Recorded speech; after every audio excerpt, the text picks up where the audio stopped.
بسم الله الرحمن الرحيم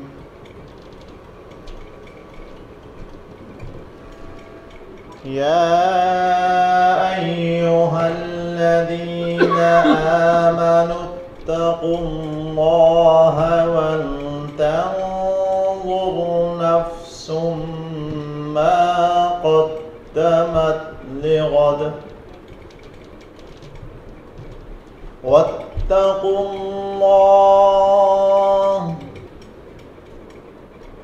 إن الله خبير بما تعملون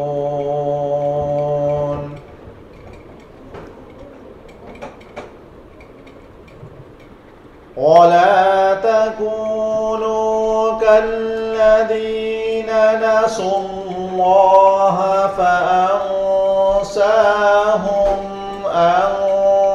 أنفسهم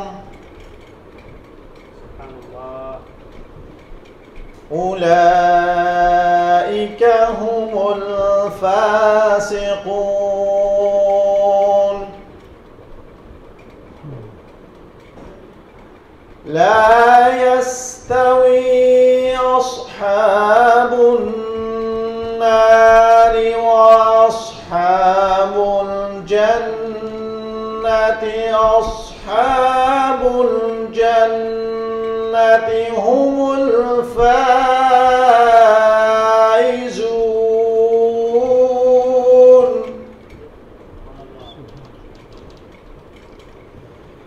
لو أنزلنا هذا القرآن على جبل لرأيته خاشعا متصدعا من خشية الله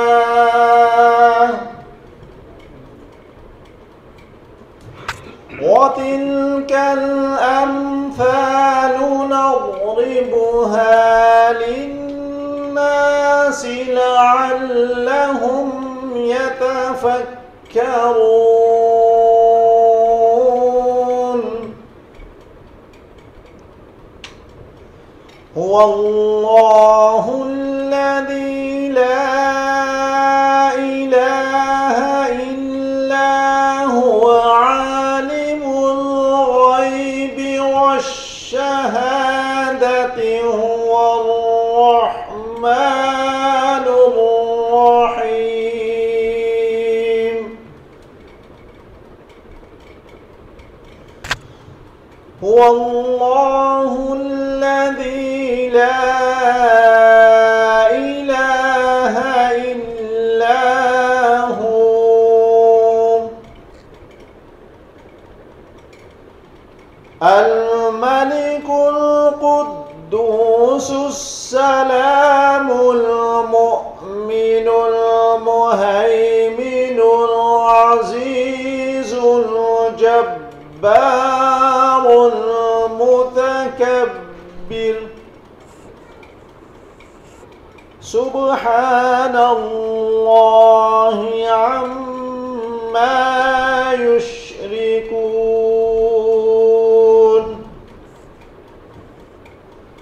هو الله الخالق البارئ المصور له الأسماء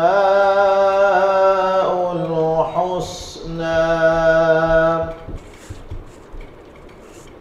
يسبح له ما في السماوات والأرض وهو العزيز الحكيم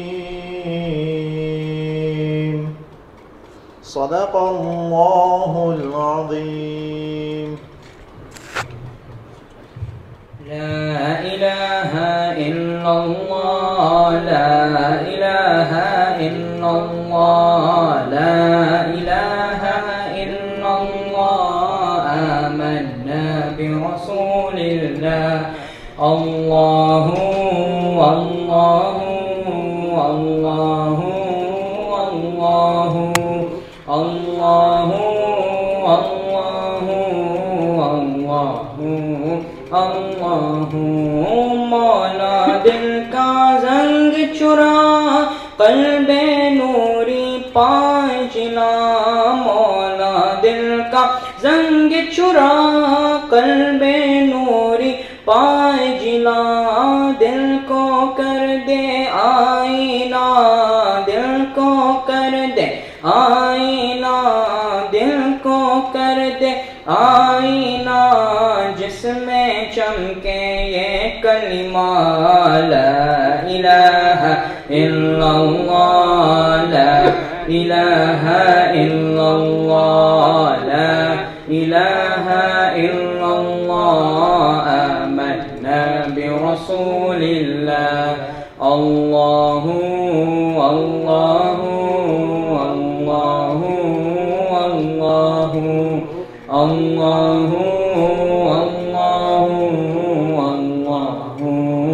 اللہ لا موجود الا اللہ لا مشہود الا اللہ لا موجود الا اللہ لا مشہود الا اللہ لا مقصود الا اللہ لا مقصود الا اللہ لا مقصود الا اللہ لا معبود الا اللہ لا الہ الا اللہ لا الہ الا اللہ لا الہ الا اللہ آمنا برسول اللہ اللہ اللہ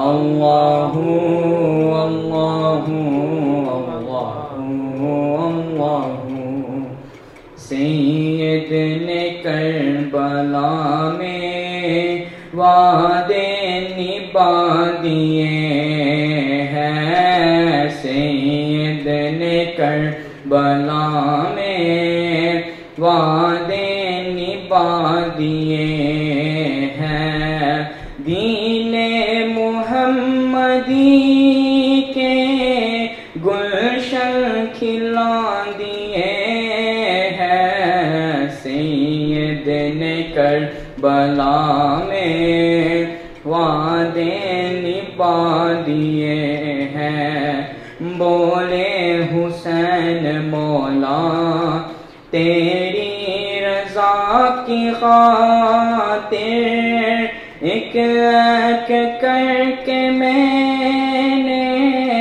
ہیرے لٹا دیے ہیں سید نے کربلا میں وعدے نبھا دیے ہیں دین نبی پہ واری اکبر نے بھی جوانی عباس نے بھی اپنے بازوں کٹا دیے ہیں سید نے کربلا میں وعدے نبھا دیے ہیں بخشش ہے ان کی لازم سید کے غم میں حافظ دو چار آنسو رو کر جس نے بہا دیے ہیں سید نے کربلا میں وعدے نبھا دیے ہیں دین محمدی کے گلشن کھلا دیے ہیں سید نے کربلا میں وعدے نبھا دیے ہیں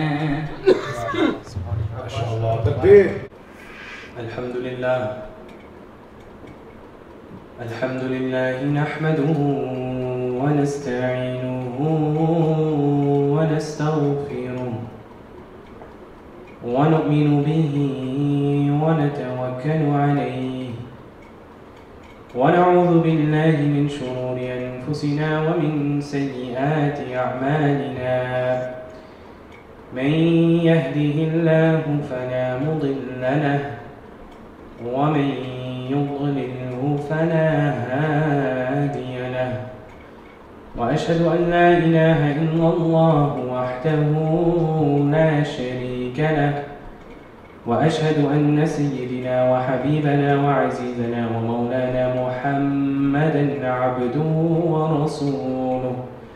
قال الله تعالى في القرآن المجيد والفرقان الحميد إن الله وملائكته يصلون على النبي يا أيها الذين آمنوا صلوا عليه وسلموا تسليما. بابا زبنا درود شريف اللهم صل على سيدنا ومولانا محمد وعلى آل سيدنا ومولانا محمد وبارك وسلم عليه. اللهم صل على سيدنا ومولانا محمد وعلى آل سيدنا ومولانا محمد وبارك وسلم عليه. الصلاة والسلام عليك يا سيدي يا رسول الله وعلى آلك وأصحابك يا سيدي يا حبيب الله. شاست حسین شاست حسین بادشاہ است حسین. مل کر پڑھ لے. شاہ است حسین بادشاہ است حسین. شاہ است حسین بادشاہ است حسین. دین است حسین دین است حسین. دین پناہ است حسین. سرداد نداد دست در دست یزید. سرداد نداد دست در دست یزید. حقا کے بنا لا الہ است حسین. حقا کے بنا لا الہ است حسین. شاہ است حسین بادشاہ است حسین. میرے بھائیوں دوستوں بزرگوں اور عزیز ساتھیوں، اللہ رب العزت کی حمد ثنا تعریف و توصیف اور حضور نبی کریم رؤوف الرحیم رحمت للعالمین کی بارگاہ میں ہم تحفتاً ہدیتاً درود و سلام کا نذرانہ پیش کرتے ہیں. دعا ہے کہ اللہ تعالیٰ اس بابرکت محفل کو اپنی بارگاہ میں قبول اور منظور فرمائے اور اللہ تعالیٰ ہمارا آنا جانا اٹھنا بیٹھنا اپنی بارگاہ میں قبول اور منظور فرمائے. الحمدللہ اللہ تعالیٰ کا لاکھ لاکھ شکر ہے کہ آج ہم اس اللہ کے گھر میں حاضر ہو کر حضور علیہ السلام کی تعریف توصیف اور ان کے اہل بیت حضور پاک صلی اللہ علیہ وسلم کا آل کا بھی ذکر ہم کر رہے ہیں. اس اللہ تعالیٰ کی نعمت پر ہم سب دل کی گہرائی سے کہتے ہیں الحمدللہ کہ یہ سعادت اللہ کے رسول اور اللہ تعالیٰ کے رسول کے گھرانے کو یاد کرنے کی ہر ایک انسان کو ہر ایک آدمی کو نہیں ملتی.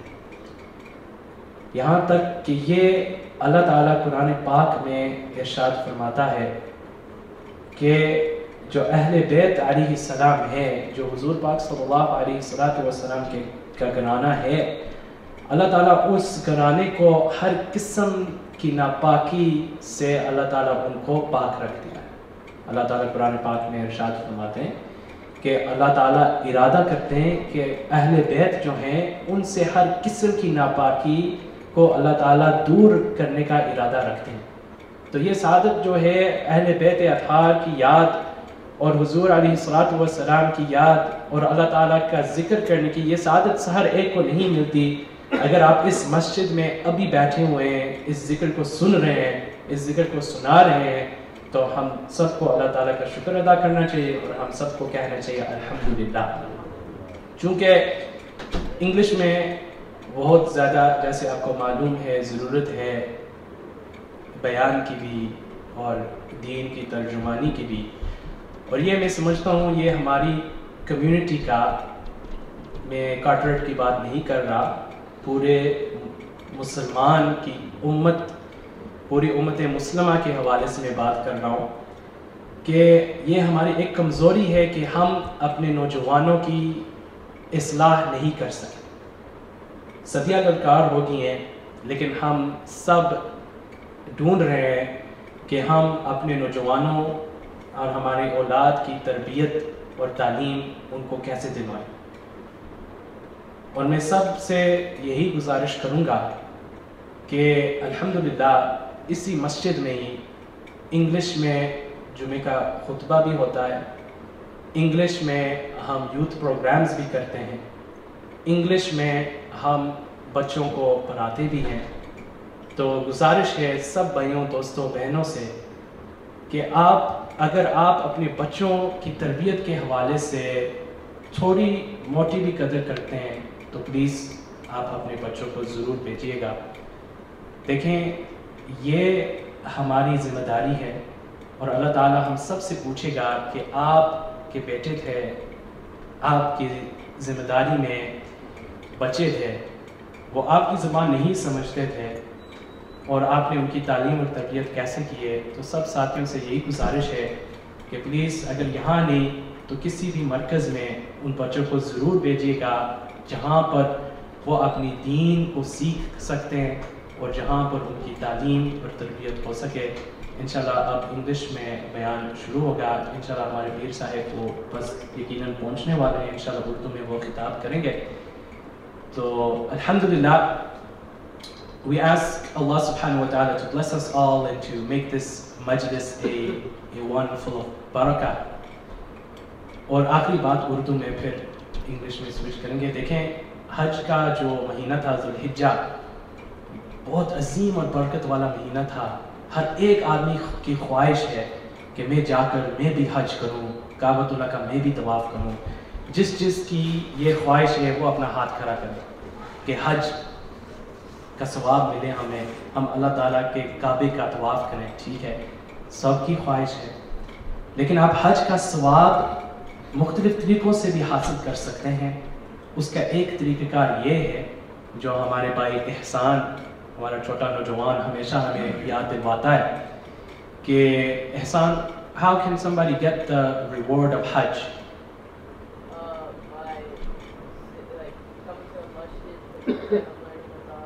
ماشاءاللہ، یہ نوجوان ہمیں اکثر یاد دلواتا ہے کہ جب آپ مسجد میں آئیں اس نیت سے کہ ہم یہاں کچھ سیکھ کر واپس گھر جائیں گے، اس کا ثواب آپ کو حج کے برابر ملے گا. بولیے سبحان اللہ.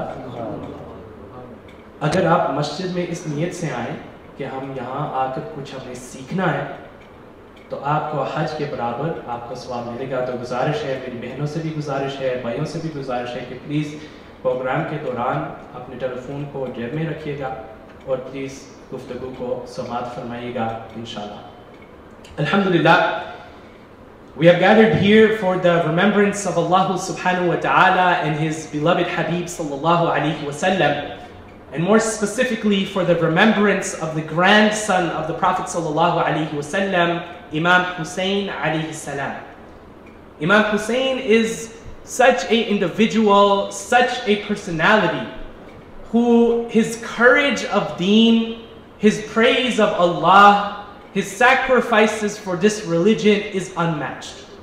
There has been nobody in this world, aside from the Prophets alayhimus salam, who have come to this dunya that sacrificed like Hussein, that had courage like Hussein, that gave up their life for the sake of Allah subhanahu wa ta'ala like Hussein. He is unmatched. Who is Hussein? Hussein ibn Ali is the grandson of the Prophet sallallahu alaihi wasallam. He is the son of Ali ibn Abi Talib, karamallahu wajhahu al-kareem, who is both the cousin and the son-in-law of the Prophet sallallahu alaihi wasallam. You see, Allah subhanahu wa ta'ala, He has said in the Quran, إِنَّمَا يُرِيدُ اللَّهُ لِيُذْهِبَ عَنْكُمُ الرِّجْسَ أَهْلَ الْبَيْتِ وَيُطَهِّرَكُمْ تَطْهِيرًا. Allah subhanahu wa ta'ala has said in the Quran that I have freed the family, the Ahlul Bayt of the Prophet sallallahu alaihi wasallam, from all forms of napaki, from all forms of malice, from all forms of things that are not good. Allah subhanahu wa ta'ala has said, Nare Takbir, Nare Risalat, MashaAllah, Veer Sayyid Saklan Haidar Shah Sahib Tashrif la chuke hain. Inshallah. Veer Sahib, aage tashrif la.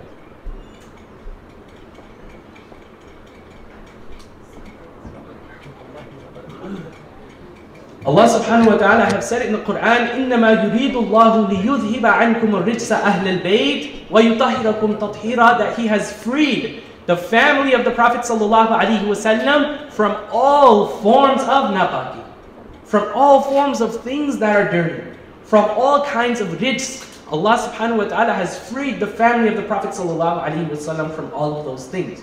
Who is the family of the Prophet sallallahu alaihi wasallam? It is the Prophet sallallahu alaihi wasallam, his daughter Fatima radiallahu anha, right? Who is the family of the Prophet sallallahu alaihi wasallam? Sayyidina Ali radiallahu anhu, Sayyidina Imam Hussain alayhi salam, and his brother Sayyidina Imam Hassan alayhi salam.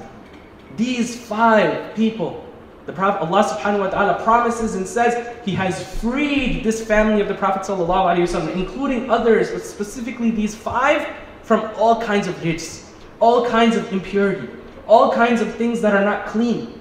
The family of the Prophet ﷺ is such a family, such a khandan, such a group of people who the Prophet ﷺ knew that this group of people, they are not made for the dunya, they are made for Jannah.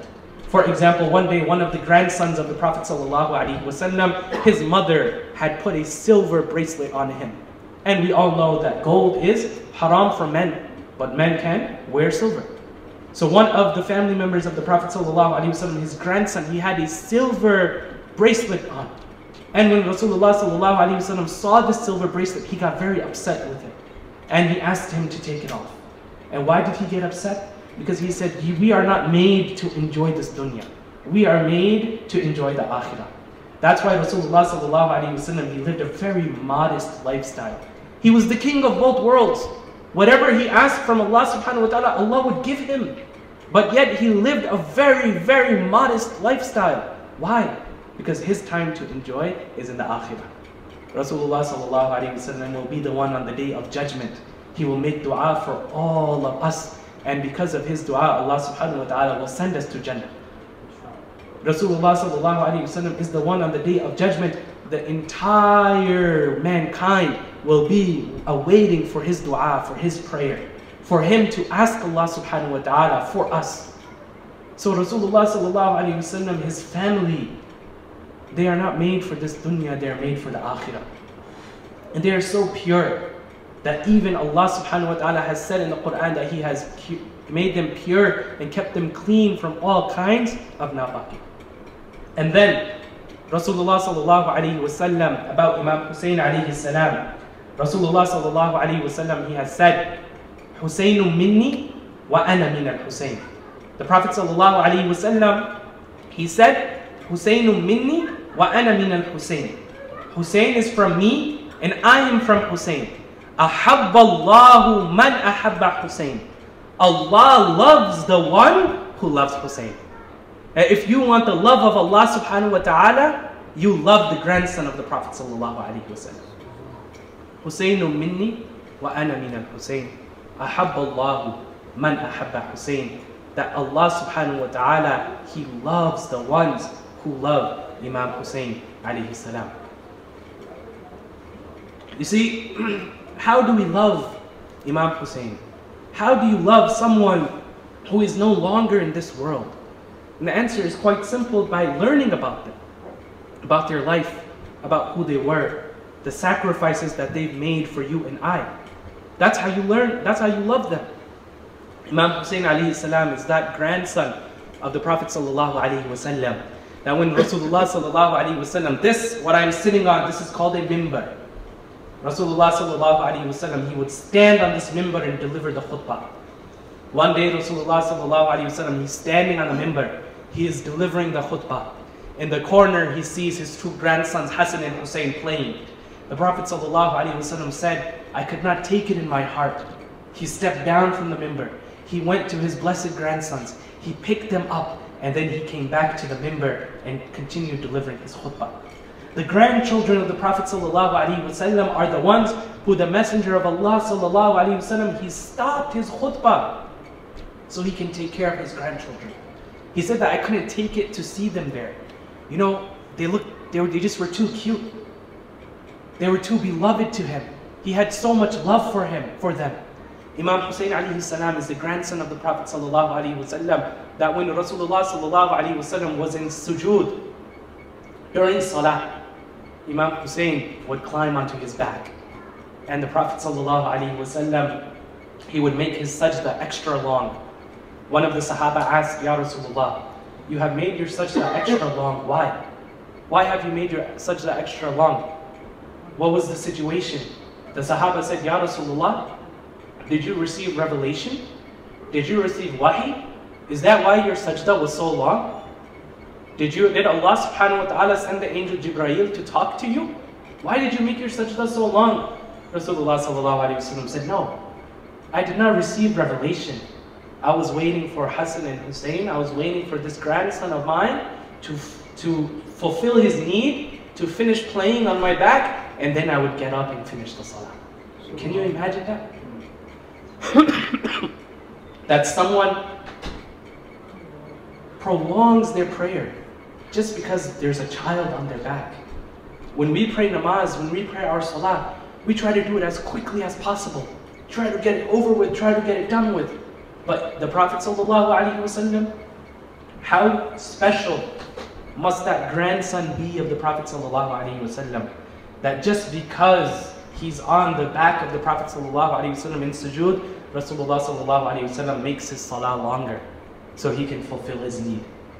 This is that grandson of the Prophet ﷺ, who he grew up playing with the hair of Rasulullah ﷺ. He grew up climbing the back of the Prophet ﷺ. He grew up playing with Rasulullah ﷺ.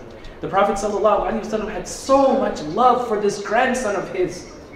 And remember that everything which becomes connected to Rasulullah ﷺ becomes special even from Allah subhanahu wa ta'ala. For example, who knows what was the name of Medina before Islam? Anybody knows? Yathrib.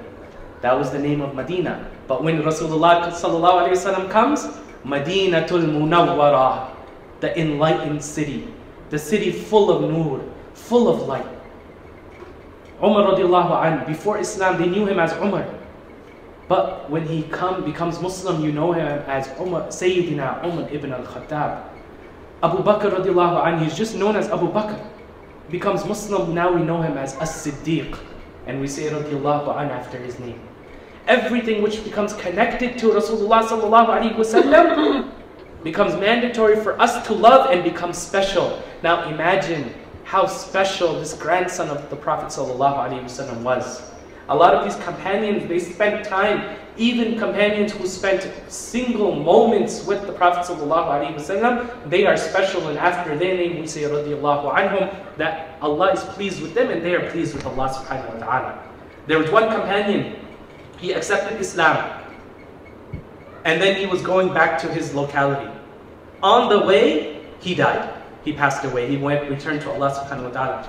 But he didn't get a chance to spend much time with Rasulullah sallallahu alaihi wasallam. He saw him, he recited the kalima, and he left. He didn't get much time to spend time with Rasulullah sallallahu alaihi wasallam. He didn't pray much namaz. He didn't get time to pray zakat. He didn't give his fasting. He didn't do his hajj. But yet, after his name, you still will say radiallahu anhu. Why? He's connected to Rasulullah sallallahu alaihi wasallam. Each and everything that is connected to the Prophet sallallahu alaihi wasallam, it becomes special. And now imagine the blood of Rasulullah sallallahu alaihi wasallam, the blood relation of Rasulullah sallallahu alaihi wasallam, the family of the Prophet sallallahu alaihi wasallam, imagine how special they are. Imagine how special they are. If someone just for one moment meets Rasulullah sallallahu alaihi wasallam and he becomes special, imagine people who are from his lineage. And imagine people who grew up climbing his back sallallahu alaihi wasallam, who grew up in his household sallallahu alaihi wasallam. Imagine how special that personality must be. Imam Hussain alayhi salam, he grows up in the household of Rasulullah sallallahu alaihi wasallam, and after the demise of the Prophet sallallahu alaihi wasallam, after he returns to Allah subhanahu wa ta'ala, Rasulullah sallallahu alaihi wasallam, he returns to Allah, and the Muslims are in need of a Khalifa. We have Abu Bakr radiallahu anh, he completed the obligation of the Khilafat. Then we have Sayyidina Umar ibn al-Khattab, who was the second Khalifa. We have Sayyidina Uthman ibn Affan, who is the third Khalifa. Then we have Sayyidina Ali ibn Abi Talib, karamallahu wajhahu al-kareem, who was the fourth Khalifa of the Muslimun. After the demise of Sayyidina Ali, and these are known as the Khulafa al-Rashidin, the Khalifas who are rightly guided, who we have confirmation that these men, great men of Allah subhanahu wa ta'ala, that they were so close to the Prophet sallallahu alaihi wasallam. And after them, what the brother of Imam Hussain alayhi salam, Sayyidina Imam Hassan alayhi salam, he is the Khalifa of the Muslimun. And thereafter, a man by the name of Muawiyah is the Khalifa. And thereafter, Muawiyah, he puts his son Yazid in charge. And this man who is known by the name of Yazid, he was an open transgressor. In Ibn Kathir's book, Al-Bidayah wal-Nihaya, Ibn Kathir rahimahullah, who is a great historian, he mentions that Yazid was a man who was an open sinner. And Yazid was someone who used to engage in sin. You know, one thing is if someone does a sin privately. And one thing is if someone does a sin in front of everyone. Being the leader of the Muslims, or the self-proclaimed leader of the Muslims, it doesn't make sense if a person is openly sinning.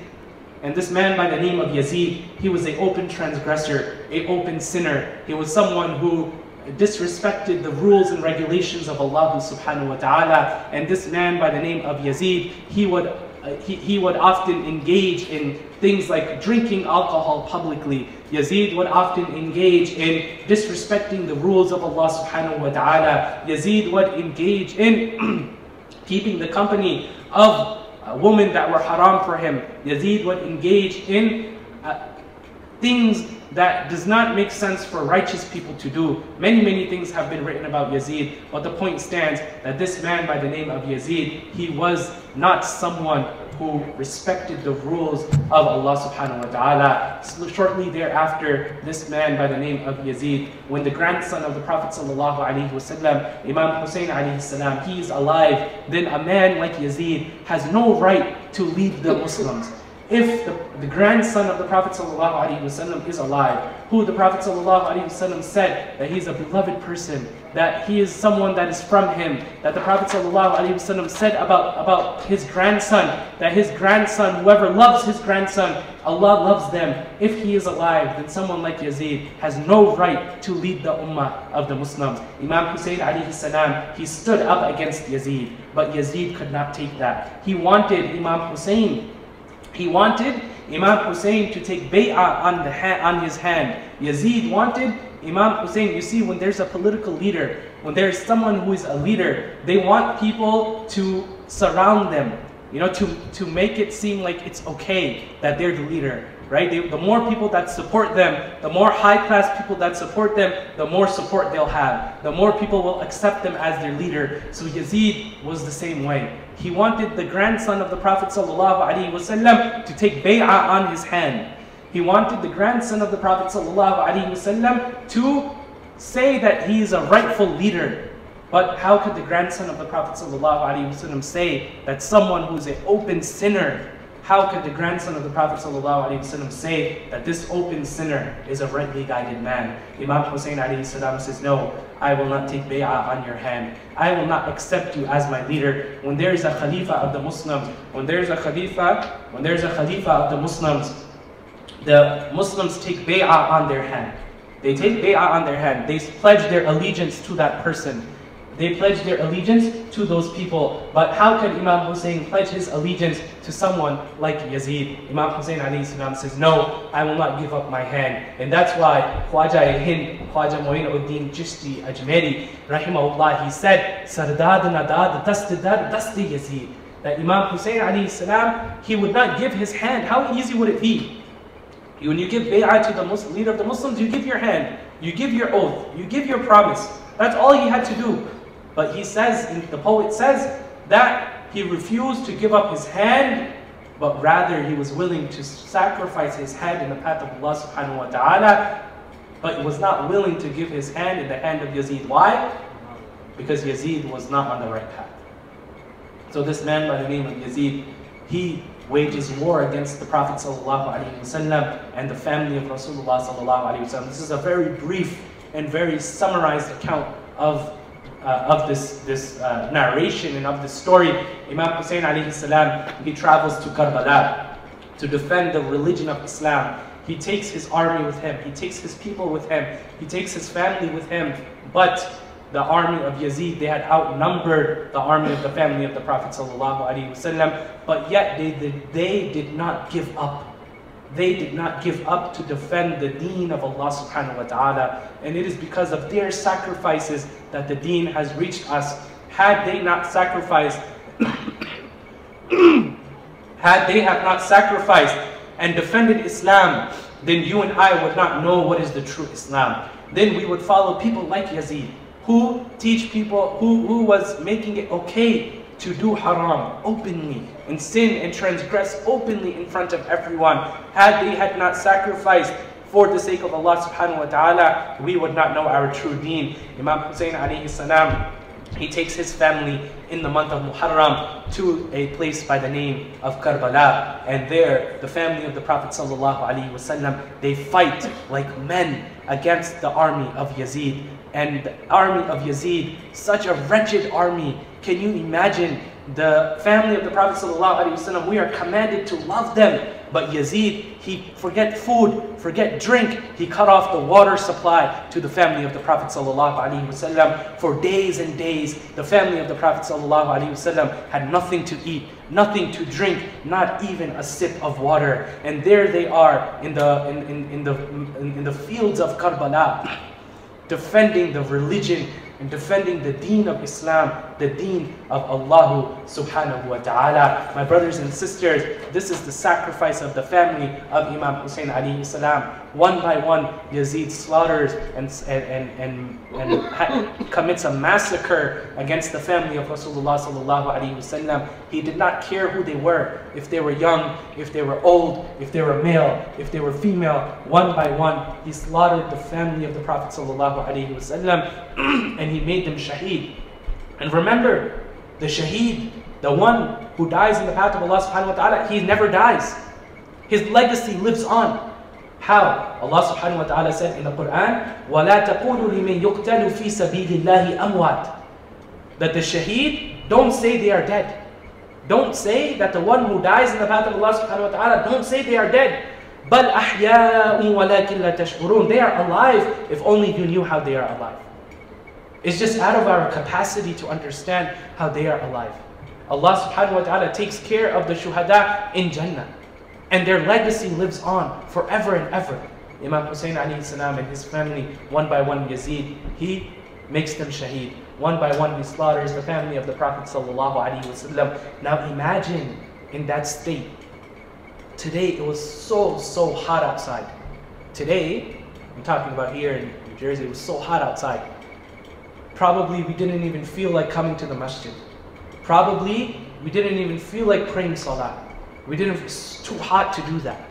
But the family of Imam Hussain alayhi salam, the Imam Hussain, his family, his children, in the scorching desert of Karbala, clothing full with blood, they did not let go of their salah.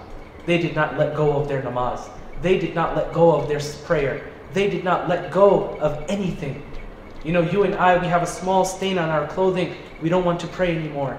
The family of the Prophet ﷺ's clothing was drenched with blood, but they still did not give up their prayer. They still did not give up salah. They rushed to their prayer. They rushed to their salah. And that's the message that we all should be left with today. Ya ayyuhalladhina amanu ista'inu bis-sabri was-salah. O you who believe, seek help from patience, seek help from salah. Inna Allaha ma'as-sabirin. Allah is with those who have sabr. How do you have sabr? Through your salah. By making sure you pray your salah 5 times a day. If we were to learn any lesson from the life of Imam Hussain, that is the defense of the deen through your prayer.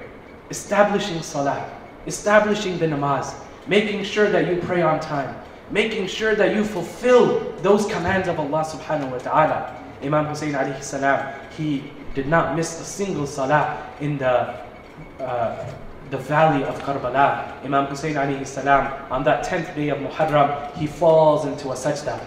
After days and days of fighting, his army being massacred, his family being killed, Imam Hussain alayhi salam, he falls into a sajda in the path of Allah subhanahu wa ta'ala. He falls in the sajda, and people, they were rushing to get the head of Hussein. They wanted the bounty from the leader, from Yazid.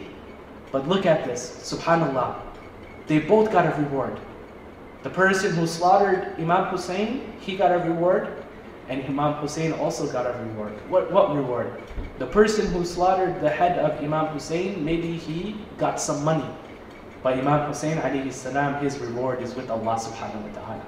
His reward is defending the deen, defending the religion, defending Islam. And his reward is بَلْ أَحْيَاءٌ وَلَكِنْ لَا تَشْعُرُونَ. Don't say that the shuhada are dead. Indeed, they are alive. My brothers and sisters, Imam Hussain alayhi salam falls into a sajda, and the evil army of the evil Yazid, they come and they behead the grandson of the Prophet sallallahu alaihi wasallam. A moment which history will always remember, that how can you slaughter such a beautiful grandson of the Prophet sallallahu alaihi wasallam, who just by you loving him, Allah will love you. How could this man slaughter the grandson of the Prophet sallallahu alaihi wasallam? How did he have it in him to make that happen?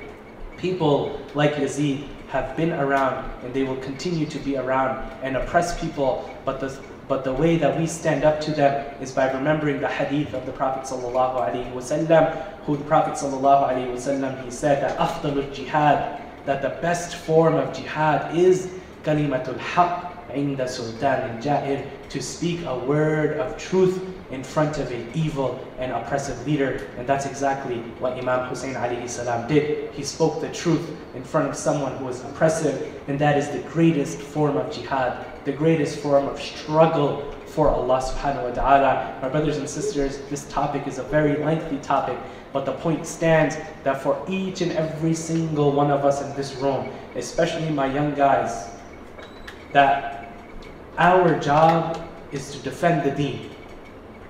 Our job is to defend the deen. In what way?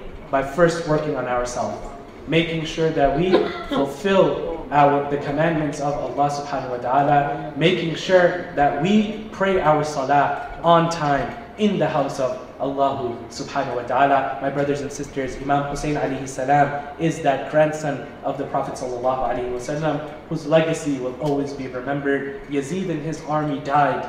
They died. They left this world. But Imam Hussain alayhi salam and his remembrance will be remembered till the end of time. The final hadith, the Prophet sallallahu alayhi wasallam, he said, Al-Hasan wal-Hussain sayyada shababi ahli al-Jannah. That Hassan and Hussein, they are the leaders of the youth in paradise. And did you know that there is no old people in paradise? When you go to Jannah, you will naturally become young again. So it means that Hassan and Hussein are the leaders of everyone in paradise because of their sacrifices for the deen, because of the love that the Prophet ﷺ had for them.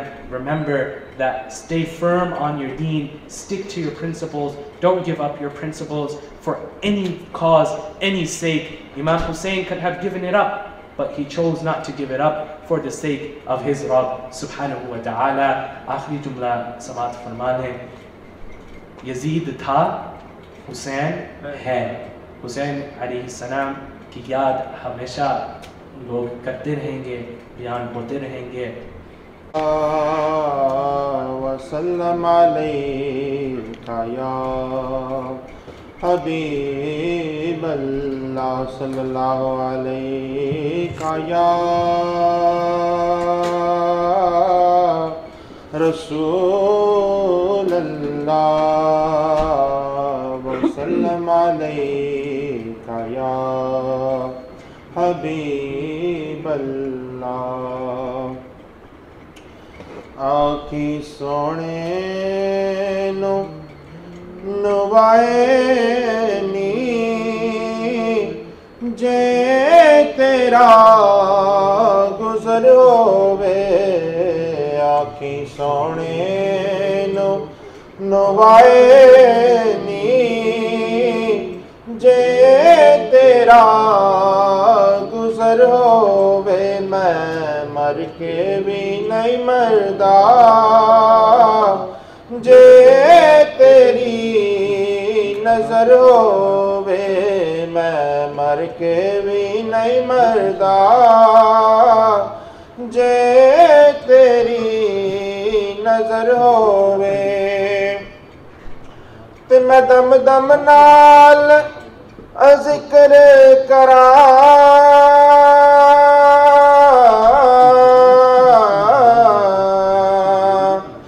میں تیری یا شان دا میں دم دم نال ذکر کراں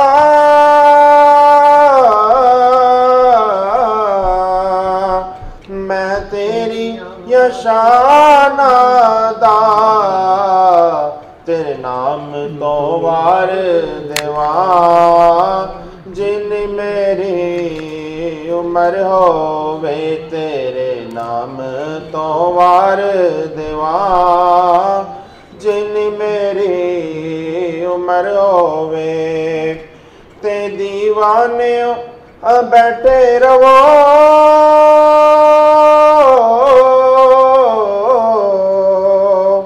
محفلوں سجا کے تے دیوانے بیٹھے رہو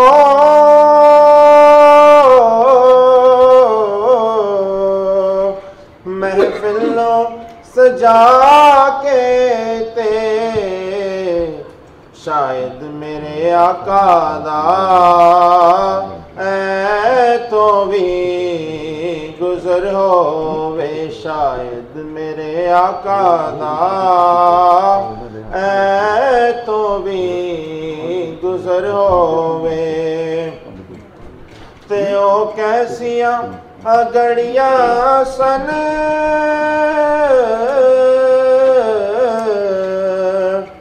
مہمان سسونے دے او کیسیاں گھڑیاں سن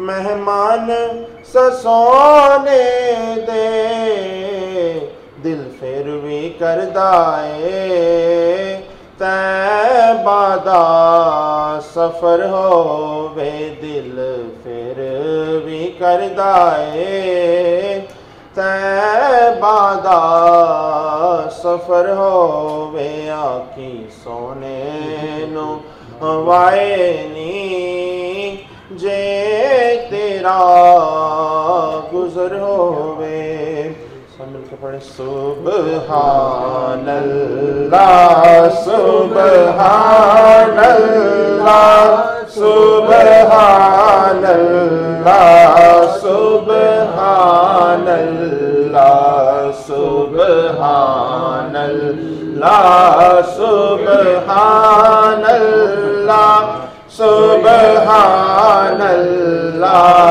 سبحان اللہ خود رب جہاں ہے مدح سرا سبحان اللہ سبحان اللہ سبحان اللہ سبحان اللہ سبحان اللہ سبحان اللہ مک چند بدر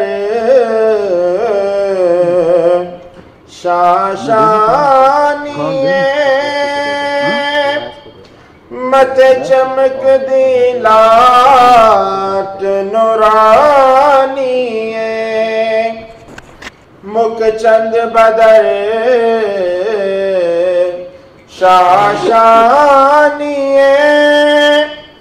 مت چمک دی لاٹ نورانی کالی زلفت اک مستانی کالی زلفت اک مستانی مخمور اکھین مدبریا سبحان اللہ سبحان اللہ سبحان اللہ اس صورت نو میں جانا کھاتے جان جہانا تھا اس صورت نو میں جانا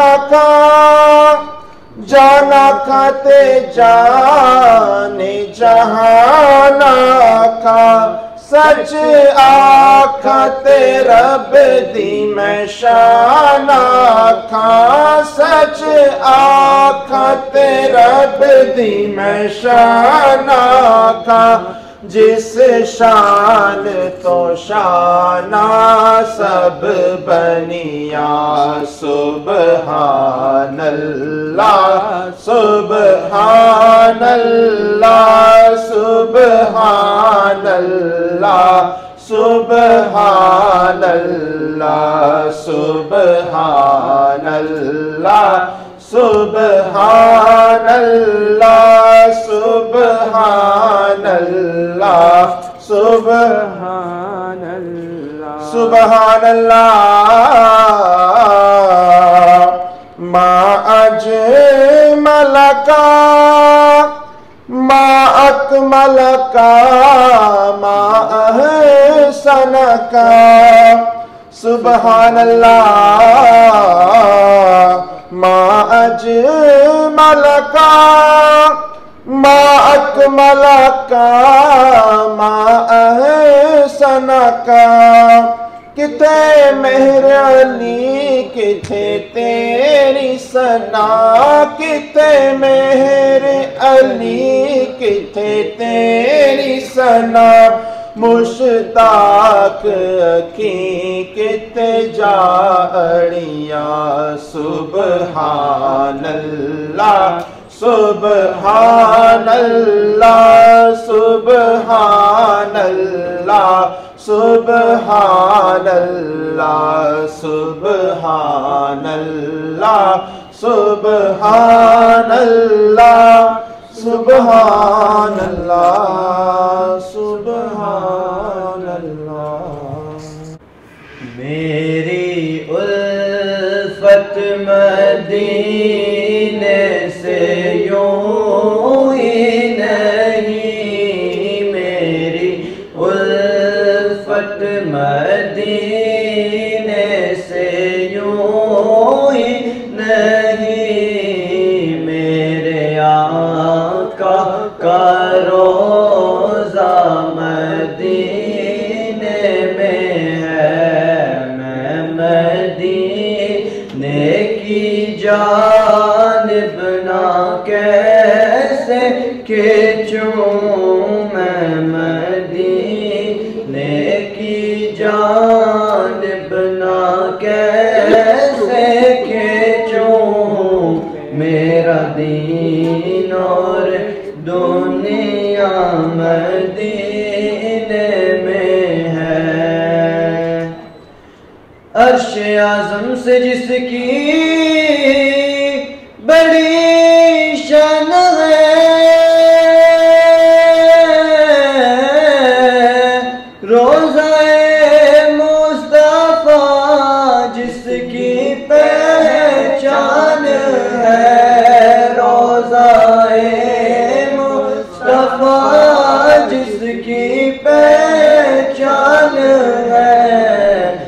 کا ہم پلہ کوئی محلہ نہیں، جس کا ہم پلہ کوئی محلہ نہیں، ایک ایسا محلہ مدینے میں ہے۔ پھر مجھے موت کا کوئی خطرہ نہ ہو،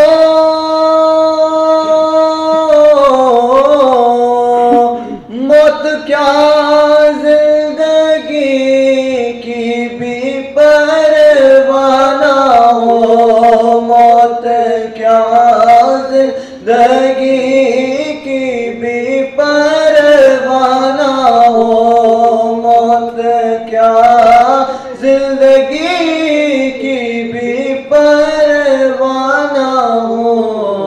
کاش سرکار ایک بار مجھ سے کہیں، کاش سرکار ایک بار مجھ سے کہیں، اب تیرا مرنا جینا مدینے میں ہے۔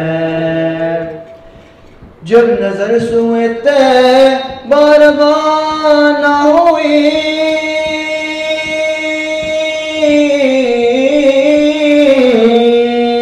ساتھ دل بھی گیا ساتھ جا بھی گئی، ساتھ دل بھی گیا ساتھ جا بھی گئی، میں منیر اب رہوں گا یہاں کس لیے، میں منیر اب رہوں گا یہاں کس لیے، میرا سارا اثاثہ مدینے میں ہے، میں منیر اب رہوں گا یہاں کس لیے، میرا سارا اثاثہ مدینے میں ہے، میری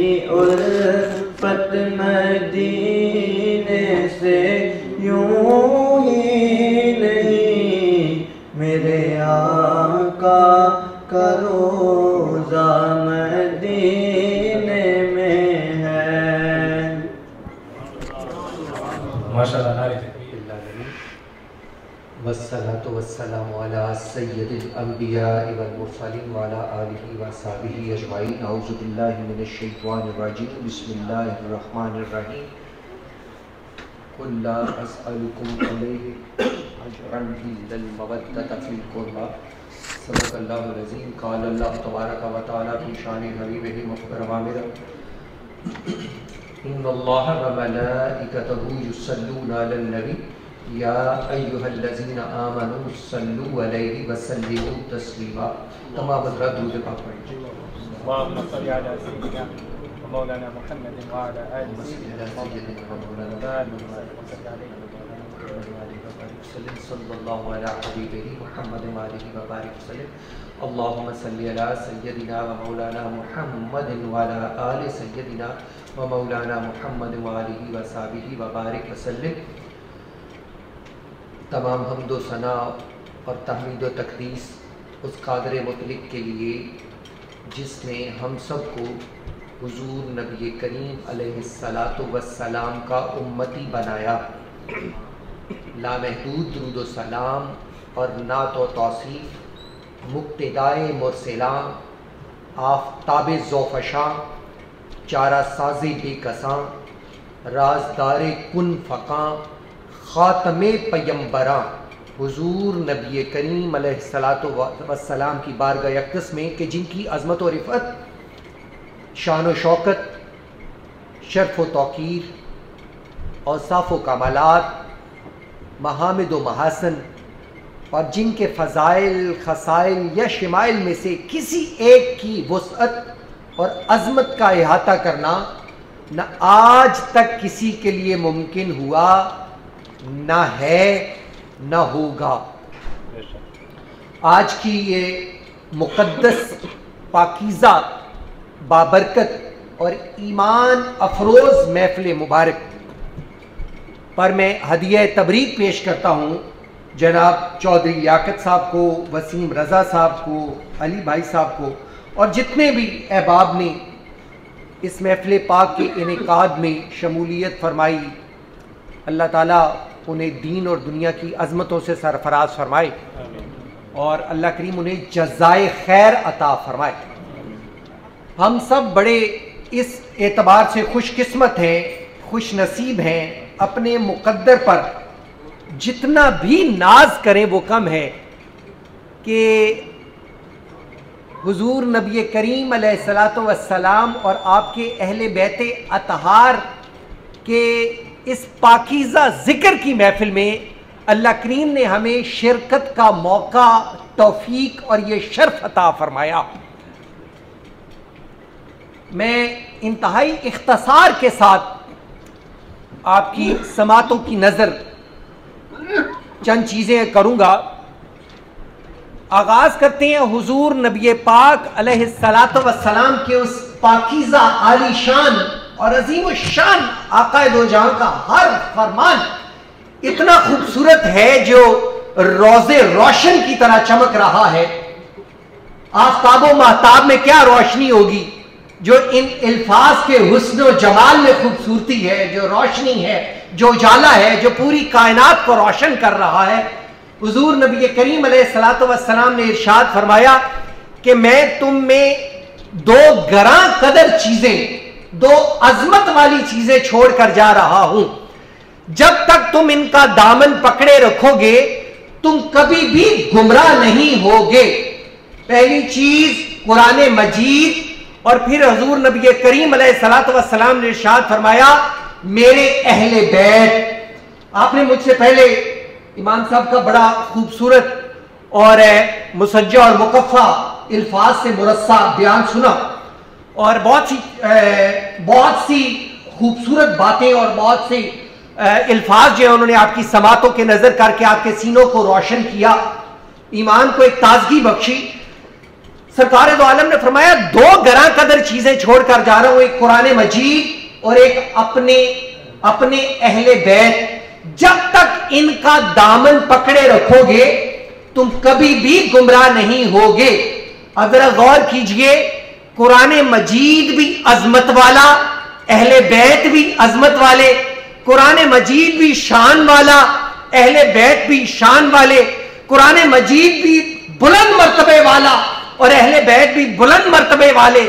قرآن پاک جو ہے اس پوری کائنات میں اپنی شوکت کے اعتبار سے، اپنی شان کے اعتبار سے ایک انفرادی حیثیت رکھتا ہے، اور اسی طرح اہل بیت اطہار جو ہیں وہ بھی اپنے مرتبے کے اعتبار سے، اپنے مقام کے اعتبار سے، اپنے شرف کے اعتبار سے، اپنے فضائل کے اعتبار سے پوری کائنات میں ایک منفرد اور ایک ممتاز مقام رکھتے ہیں، اور کوئی بھی اس مقام کو نہیں پا سکتا۔ اور آپ یقین کیجئے مشرق سے مغرب تک، شمال سے جنوب تک دیکھ لیجئے، کوئی کتاب قرآن مجید کے مقابلے میں نہیں لائی جا سکتی۔ اسی طرح کوئی خاندان اہل بیت اطہار کے گھرانے کے مقابل نہیں لایا جا سکتا۔ قرآن مجید بھی بے مثال، اہل بیت اطہار بھی بے مثال۔ حضور نبی کریم علیہ الصلوۃ والسلام نے ارشاد فرمایا جس طرح، اچھا آگے بڑھیے دوستو، نبی کریم علیہ الصلوۃ والسلام نے ارشاد فرمایا کہ قرآن اور میرے اہل بیت یہ کبھی آپس میں جدا نہیں ہوں گے۔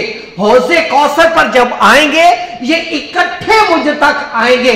اب جس مومن کے ہاتھ میں قرآن مجید کا دامن جس نے پکڑا ہو، جو اپنے سینے کو قرآن مجید کی محبت سے جس نے منور کیا ہو، جس کی زبان پہ تلاوت قرآن مجید رہتی ہو، جس کے من میں قرآن مجید کی محبت کا دیا روشن ہو، اور پھر جس کے سینے کو اہل بیت اطہار کی محبت نے روشن کیا ہو، جس کا گلستان ایمان جو ہے وہ اہل بیت اطہار کی محبت سے مہک رہا ہو، آپ یقین جانیے اس کا اس دنیا میں بھی بیڑا پار ہے اس کا اس دنیا میں بھی بیڑا پار ہے. جو اہل بیت سے محبت کرتے ہیں, جو قرآن مجید سے محبت کرتے ہیں, آپ پوری تاریخ پر نظر ڈال لیجئے, وہ زمین کے اوپر رہیں تب بھی زمانہ انہیں سلام کرتا ہے, وہ زمین کے نیچے چلے جائیں تب بھی زمانہ انہیں سلام کرتا ہے. یہ اعجاز, یہ مرتبہ کس کا ہے؟ ان اہل بیت اطہار کا, جن کی محبت میں میں ایک مرتبہ پھر دہرانے لگا ہوں.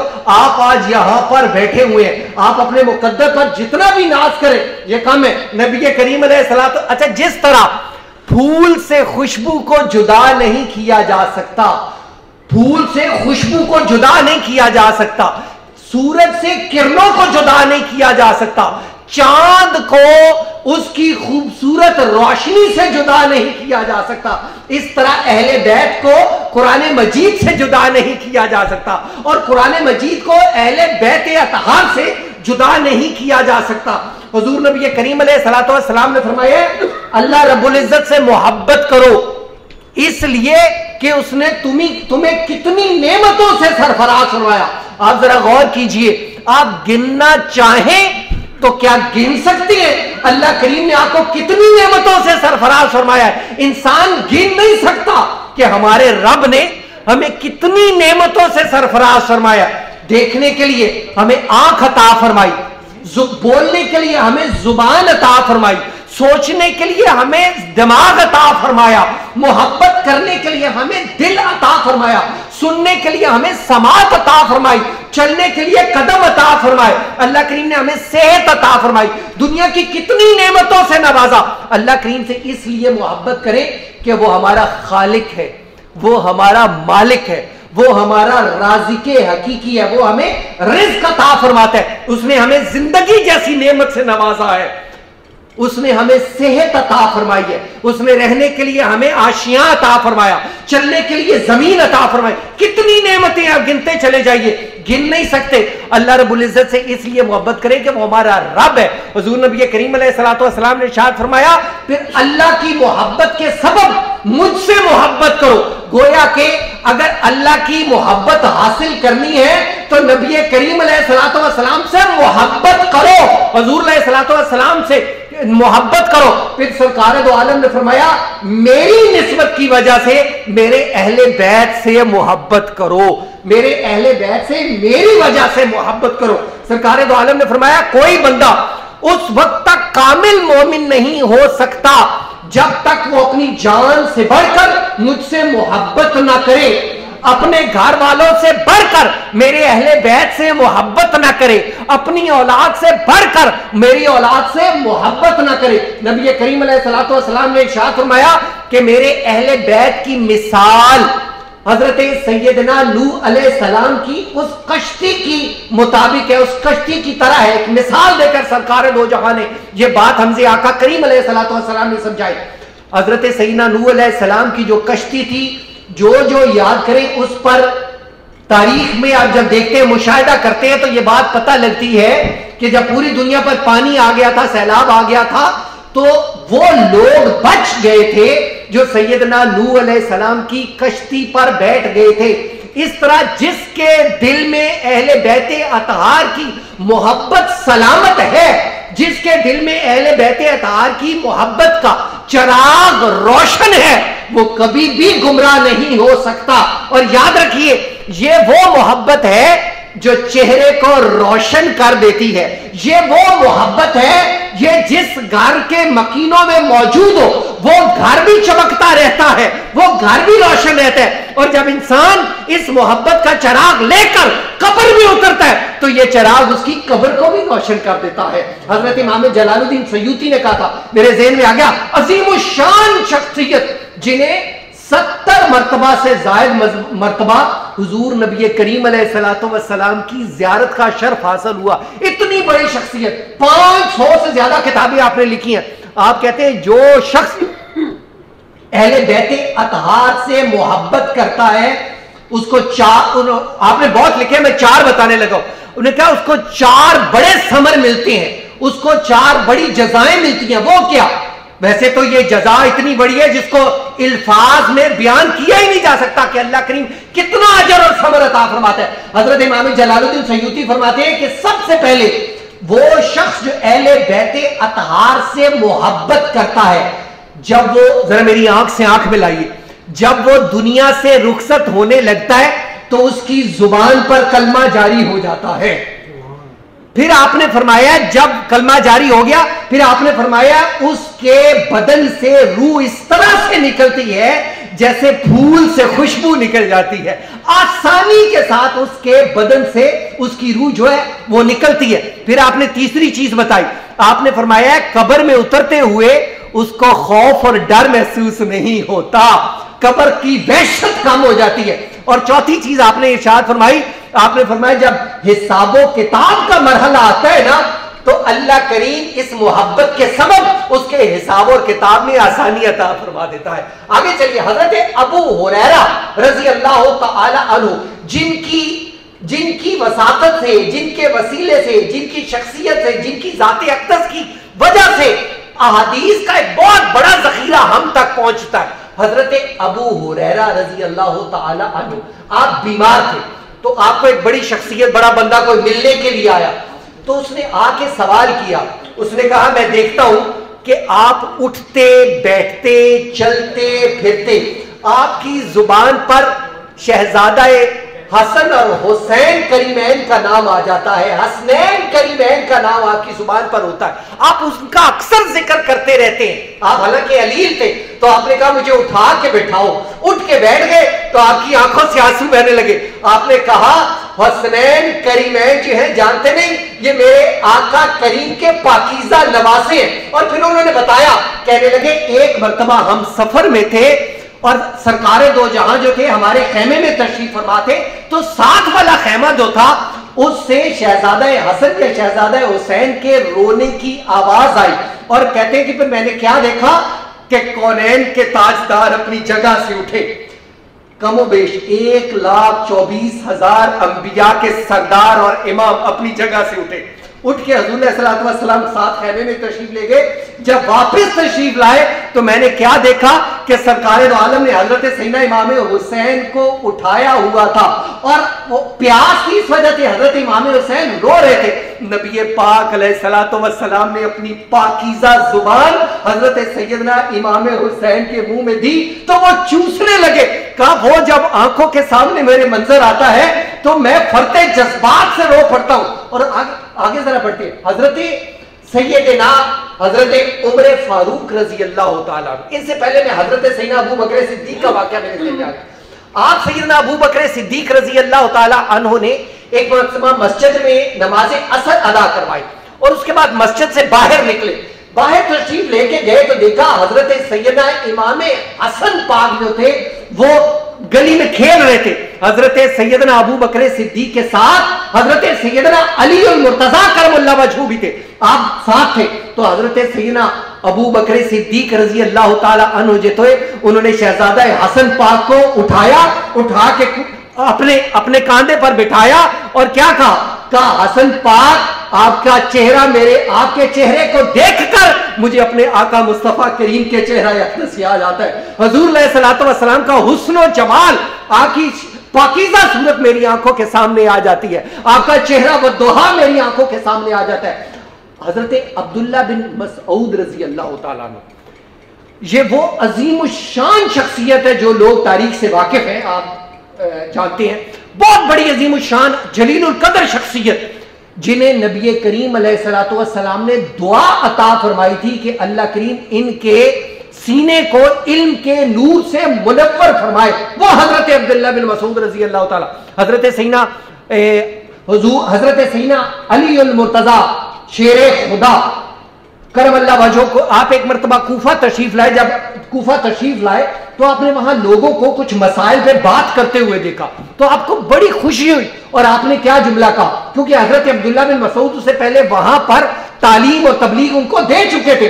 آپ نے کیا کہا، آپ نے کہا اللہ کریم عبداللہ ابن مسعود کی قبر کو اپنے نور سے منور فرمائے جنہوں نے کوفہ کی وادی کو، کوفہ کی بستی کو، کوفہ کے شہر کو علم کے نور اور اجالوں سے منور کر دیا. وہ حضرت عبداللہ بن مسعود. آپ کیا کہتے ہیں، آپ کہتے ہیں کہ حضور نبی کریم علیہ الصلوۃ والسلام کے اہل بیت اطہار کی ایک دن کی محبت ایک دن کی محبت 1 سال کی عبادت سے زیادہ عظمت رکھتی ہے، فضیلت رکھتی ہے. حضرت عبداللہ بن مسعود رضی اللہ تعالیٰ، حضور نبی کریم علیہ السلام امام سے واقعہ سنا رہے تھے. حضور نبی کریم علیہ السلام ممبر پر تشریف فرمائے. ممبر پر تشریف فرمائے تو حضرت سیدنا امام حسن اور سیدنا امام حسین مسجد نبوی شریف میں تشریف لائے. سرکار دو عالم خطبہ ارشاد فرما رہے ہیں. حضور علیہ السلام نے شہزادوں پر نظر پڑی، کونین کے تاجدار اٹھے، خطبہ کے درمیان میں سرکار دو عالم صفوں سے گئے، صفوں سے تشریف لے جا کے حسن اور حسین کو اٹھا کے لائے. حسن کو دائیں بازو پہ بٹھایا، حسین کو بائیں بازو پہ بٹھایا، اور پھر کیا کہا کہ اے اللہ میں ان سے محبت کرتا ہوں، تو بھی ان سے محبت فرما، اور جو جو ان سے محبت کرے تو ان سے بھی محبت فرما. جو شخص حسن اور حسین سے محبت کرتا ہے، 5 تن کی غلامی رکھتا ہے دل میں، 5 تن کے ساتھ نسبت رکھتا ہے، آپ یقین کیجئے وہ دنیا میں رہے تو اس کا چہرہ چمکتا رہتا ہے، اور وہ جو اپنی قبر میں چلا جاتا ہے تو اس کی قبر میں پھر اجالے ہو جاتے ہیں. حضرت سیدنا عمر فاروق رضی اللہ تعالیٰ عنہ، آپ ایک مرتبہ آپ سیدنا عمر فاروق، ذرا غور کیجئے کتنی بڑی شخصیت، 22,51,963 مربع میل پر حکومت کی تھی سیدنا عمر فاروق رضی اللہ تعالیٰ عنہ، جن کا نام سن کر کیسر و کسرا کی رات کی نیندیں حرام ہو جایا کرتی تھی. وہ سیدنا عمر فاروق جن کے متعلق سرکار دو عالم نے ارشاد فرمایا تھا میرا عمر جس رستے سے گزر جائے شیطان بھی اس رستے کو چھوڑ دیتا ہے. وہ سیدنا عمر فاروق رضی اللہ تعالیٰ عنہ. آپ ایک مرتبہ حضرت سیدنا عمر فاروق رضی اللہ تعالیٰ، آپ ایک مرتبہ اپنے گھر میں آرام فرما رہے تھے تو آپ کے صاحبزادے بیٹے جو تھے وہ گلی میں حضرت سیدنا امام حسین کے ساتھ کھیل رہے تھے. تو دوران کھیلتے کھیلتے حضرت سیدنا امام حسین پاک نے کہیں کھیل میں چھوٹے تھے، عمر مبارک ابھی کام تھی، تو آپ نے سیدنا عمر فاروق کے بیٹے کو کہہ دیا تو ہمارا غلام ہے. اب کھیل رہے تھے، وہ جو تھے وہ واپس آئے، گھر آ گئے. گھر آ کے تو سیدنا عمر فاروق آرام کر رہے تھے. تو آپ نے پوچھا کہ آگے ہو کھیل کے؟ تو وہ کہنے لگے اس لیے جلدی آ گیا ہوں کہ مجھے حسین کریم نے کہا ہے کہ تو ہمارا غلام ہے. اب ذرا غور کیجئے سیدنا عمر فاروق رضی اللہ تعالی عنہ، اسلام کے عظیم الشان اسلام کی شخصیت جو اپنی تاریخی حیثیت کے اعتبار سے منفرد اور بے مثال، شخصی وجاہت کے اعتبار سے ایک اپنا مقام رکھتے ہیں. اتنی عظیم الشان نبی کریم علیہ السلام کے غلاموں میں اتنا بڑا مقام جنہوں نے پایا. آپ اٹھ کر بیٹھ گئے اور آپ نے کہا کہ بیٹے تو نے کیا کہا؟ تو انہوں نے کہا مجھے حسین نے غلام کہہ کر مخاطب کیا ہے، بس یہ سننا تھا. حضرت سیدنا عمر فاروق نے بیٹے کا ہاتھ پکڑا، ہاتھ پکڑ کر دروازہ حضرت سیدنا شیر خدا پر چلے گئے اور دروازہ کھٹکھٹایا. حضرت سیدنا امام حسین نے دروازہ کھولا تو سیدنا عمر فاروق نے کہا آپ نے میرے بیٹے کو کہا ہے کہ تو ہمارا غلام ہے؟ حضرت سیدنا امام حسین نے کہا میں نے کہا انہیں کہ تو ہمارا غلام ہے. اچھا کیونکہ حضرت نبی کریم علیہ السلام کی بارگاہ اقدس میں حضرت امام حسین جو تھے وہ حضرت عمر فاروق کو بیٹھا ہوا دیکھتے تھے کہ وہ سر جھکا کے ادب کے ساتھ بیٹھے اور بات بھی نہیں کرتے، وہ چیز ذہن میں تھی. تو آپ نے کہا میں نے کہا ہے تو ہمارا غلام ہے، بس یہ سننا تھا. ایک چیخ نکلی سیدنا عمر فاروق رضی اللہ تعالیٰ کی. کہا حسین پاک آپ ایک قلم اور کاغذ سے یہ لکھ دیں کہ تو ہمارا غلام ہے، میں قیامت کے دن آقا کریم کو یہ دکھاؤں گا کہ آپ کے اولاد نے، آپ کے پاکیزہ نواسوں نے ہمیں اپنی غلامی میں قبول کر لیا ہے. میرے لیے یہی سند ہو جائے گی. اب ذرا یہ چیز ذہن میں ضرور رکھیے یہ کہہ کون رہا ہے جو عشرہ مبشرہ میں شامل ہے، جو نبی کریم علیہ السلام جن سے محبت کرتے ہیں. دوستو ہمارا تو یہ ایمان ہے، ہمارا تو یہ ایمان ہے کہ ایمان اس کا سلامت ہوتا ہے جو اہل بیت اطہار سے محبت کرتا ہے. وقت کے دامن میں بہت اختصار ہے، میں نے ابھی ایک اور جگہ جانا ہے، میں بات کو سمیٹنے لگا ہوں. وہ حضرت سیدنا امام حسین مدینہ منورہ کو چھوڑنا، خیر بات کہنا، وہاں سے رخصت ہونا کوئی چھوٹی بات ہے؟ وہ گلیاں جہاں نبی کریم علیہ الصلوۃ والسلام حضرت امام حسین کا بچپن گزرا تھا، جہاں سرکار دو عالم محو خرام ہوا کرتے تھے، جہاں بچپن گزرا حضرت امام حسن کا، امام حسین کا، ان گلیوں کو خیر باد کہہ کے اور نکلے اور پھر سفر شروع کیا، کربلا کی جانب تشریف لا رہے اور شروع کیا۔ پھر ایک ایسی جگہ آئی جہاں سے سواریاں آگے نہیں بڑھتی، سواریاں ٹھہر گئی ہیں۔ قافلے میں سے کسی نے مقامی کسی بندے کو پوچھا کہ یہ کون سی جگہ ہے؟ صحرا ہے، دور ایک آبادی نظر آ رہی ہے، یہ کون سی جگہ ہے؟ اس نے کہا اس کا ایک نام ماریا ہے۔ پھر آگے سفر شروع کیا، لیکن سفر ہے کہ رستہ بیتتا نہیں ہے۔ پھر کسی سے پوچھا یہ کون سی جگہ ہے؟ کسی نے کہا اس جگہ کا نام خادریہ ہے، کسی نے کہا ماریا ہے، کسی اور سے پوچھا، اس نے کہا نینوا ہے۔ ایک بزرگ عمر رسیدہ شخص جس کی کمر جھکی ہوئی تھی وہ قافلے کے قریب آیا اور کہا آپ کیا دریافت کرنا چاہ رہے ہیں؟ کہا کہ ہم اس علاقے کا نام پوچھ رہے ہیں، یہ کون سی بستی ہے، یہ کون سا علاقہ ہے؟ اس عمر رسیدہ شخص نے کہا اس جگہ کا ایک نام کربلا بھی ہے۔ جب اس نے کہا نا اس جگہ کا ایک نام کربلا بھی ہے، حضرت سیدنا امام حسین کے جب دوشے سماعت سے یہ نام متصل ہوا، آپ اپنی سواری پر بیٹھے ہوئے تھے، آپ نے آواز دی، کہا کیا نام ہے اس جگہ کا؟ کہنے لگا اس جگہ کا ایک نام کربلا بھی ہے۔ جب یہ نام سنا تو حضرت امام حسین نے کہا انا للہ وَإِنَّا عَلَيْهِ رَاجِعُونَ۔ دوستو یاد کیجئے حضور نبی کریم علیہ الصلوۃ والسلام جب میراث شریف پر تشریف لے گئے تھے تو سرکار دو عالم نے عرش معلیٰ بنا دیا تھا، اور آج جو آپ کے نواسے ہیں وہ کربلا میں آ رہے ہیں تو کربلا معلیٰ بنا رہے ہیں۔ پھر وہاں پر خیمے لگائے گئے۔ پھر یہ دن یہ ایام آج 7ویں محرم آئی، 8ویں محرم آئی، اس سے پچھلے دن گزرے 9ویں محرم آئی، وہ رات جس کا انتظار تھا۔ آپ نے اپنے ساتھیوں سے کہا اگر کوئی جانا چاہتا ہے تو لوٹ جائے، میں اس سے کچھ نہیں کہوں گا، کوئی شکوہ نہیں زبان پر، کچھ نہیں، اگر کوئی جانا چاہے تو جا سکتا ہے۔ لیکن کوئی نہیں اٹھا۔ پھر دوسری مرتبہ کہا تمہیں یہ اگر ڈر ہو کہ میں کسی سے ناراض ہو جاؤں گا تو میری یہ شان نہیں ہے، میں ایسا بالکل بھی نہیں ہے، کوئی جانا چاہے جائے، چلا جائے۔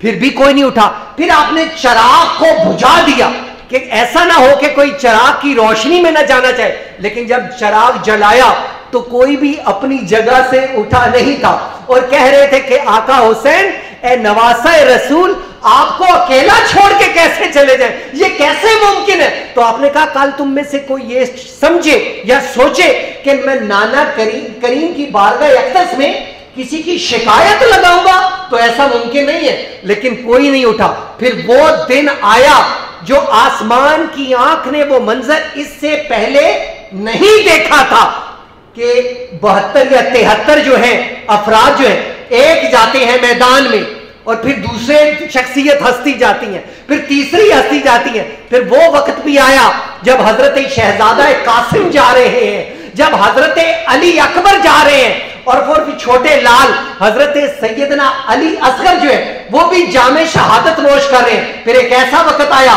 جب حضرت سیدنا امام حسین روشن چہرہ، اجلی پیشانی سے نور یوں لگ رہا تھا آسمانوں کو، فضاؤں کو منور کرتا چلا جا رہا ہے، اتنا اجالا، اور آپ ان دشمنوں پہ اس طرح سے حملہ کرتے جس طرح شیر جو ہے وہ بھیڑوں کے غلے پہ حملہ کرتا ہے۔ اور ایک پھر وقت ایسا بھی آیا، ذرا یہ بھی غور کیجئے گا، امام صاحب کہہ رہے تھے اور جہاں جاتے ایک سیدنا حضرت امام حسین پاک اور کتنی بڑی تعداد میں یزیدی جو ہیں ان کے مقابلے میں تشریف لے جا رہے ہیں، لیکن خوبصورتی جلال یہ ہے کہ جہاں پر جاتے ہیں وہ جو ہے وہ دور بھاگتے چلے جاتے ہیں۔ مگر ایک ایسا وقت بھی آیا جب نماز کا وقت آیا۔